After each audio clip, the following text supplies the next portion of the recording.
Ils étaient tous bien présents ce lundi à la primature pour la relance du dialogue politique. Autour de la table, les ténors de l'opposition ivoirienne, PDCI-RDA, Front populaire ivoirien, EDS et autres organisations de la société civile. Cette séance d'ouverture a suscité en nous beaucoup d'espoir puisque le discours tenu a été un discours d'apaisement, un discours qui appelle à la confiance, un discours qui appelle également à œuvrer ensemble pour que la paix revienne dans notre pays. Vous savez qu'en tant que président de EDS, ayant pour référent politique le président Laurent Gbagbo, qui nous a toujours enseigné de asseyons-nous pour discutons. Je crois que nous sommes venus dans cet esprit de nous asseoir pour discuter et je pense qu'en discutant, on peut régler tous les problèmes et je pense que dans ce point, le gouvernement nous a donné l'assurance qu'on peut régler tous les problèmes. Nous avons toujours dialogué et ce n'est pas aujourd'hui que nous allons refuser le dialogue. Et le Premier ministre a fait une très bonne annonce, à savoir que nous allons reprendre et qu'il est très ouvert. En tout cas, nous voulons au niveau du Front populaire ivoirien et de l'AFD le remercier et remercier aussi le président de la République. Aujourd'hui, cette réunion est la preuve de ce que les Ivoiriens sont capables donc de régler leurs problèmes par eux-mêmes. Et déjà, les travaux avancent bien, des délais sont arrêtés. Le Premier ministre nous a proposé un chronogramme de travail. Je reste convaincu que d'ici, là, à la fin de ce mois, nous allons sortir donc des résolutions pour apporter un peu de paix, d'espoir et de quiétude au peuple de Côte d'Ivoire.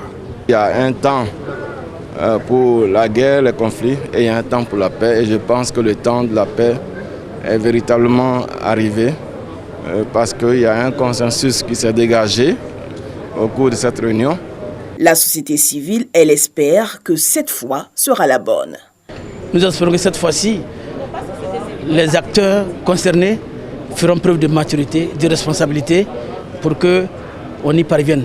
C'est sur instruction du chef de l'État Alassane Ouattara que le Premier ministre reprend les discussions pour mettre en œuvre les recommandations de la CEDEAO relatives à la CEI et surtout pour être en conformité avec le calendrier de la mise en place des institutions de la Troisième République. Avec son verbe franc, le Premier ministre Ahmed Bakayoko appelle à des échanges sincères tout le long du processus. Toutes les personnalités ici présentes ou représentées se connaissent dans ce pays. Il y a des liens de famille, des liens d'amitié, des liens de fraternité entre les uns et les autres. Il y a eu même des liens politiques, des liens d'alliance politique ou de désalliance politique. Nous nous connaissons tous. Nous avons en commun notre pays. Parlons-nous franchement, sans défiance, sans arrière-calcul, pour la paix, pour faire avancer notre pays. En tant que chef du gouvernement, je veux vous dire ma pleine disponibilité à aborder toutes les questions.